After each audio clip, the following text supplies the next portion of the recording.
Attention holiday shoppers, I'm Scott Stein and this here in front of me is the Acer C7 Chromebook.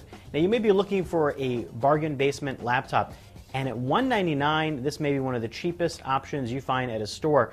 But be forewarned, this is not any normal laptop, this is a Chromebook. In case you're not already familiar, it's Google's funny, funky side experiment, I would call it, in the realm of laptop-like devices that browse the web, but do it through a very focused channel. It really isn't a full-fledged device like a laptop, although it can do a lot of the things that it can, like email, web documents, even offline document editing, built into a device that, again, looks a lot like a netbook.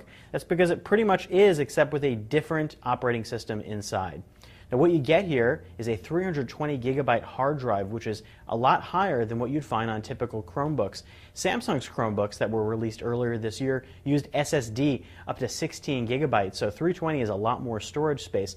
But you can't dive into it the way that you can with a normal laptop. And what are you really storing on it? Well, it'll be more like downloaded movies, side-loaded movies, videos, pictures, that type of stuff, music files.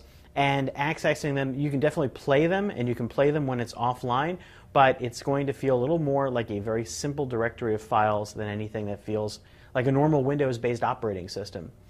Now, there are downsides to this device. Number one, the battery life, which is maybe as low as 2.5 hours and maybe upwards of 3 depending on how you tweak your settings.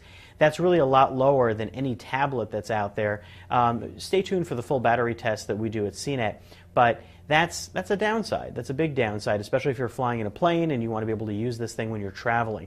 On the other hand, having a little thing like this that you can just web browse from, and Chrome OS is very good at web browsing and at doing anything that you would normally do inside a browser in terms of Flash-based stuff or any sort of detailed online work. Well, that's all doable here, and the trackpad works well enough. The keyboard works well enough. It's not really anything shocking or surprising.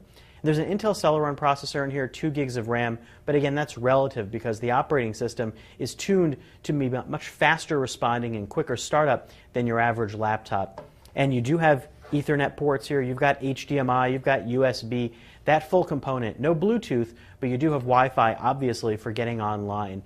And again, getting offline is a little bit of a tricky affair. You can do offline Google Doc editing, and you can use certain apps offline, but the Chrome Web Store, which runs its apps, are really web-based apps that don't run exactly the way you'd expect, in my experience, compared to something you'd find on iOS or Android.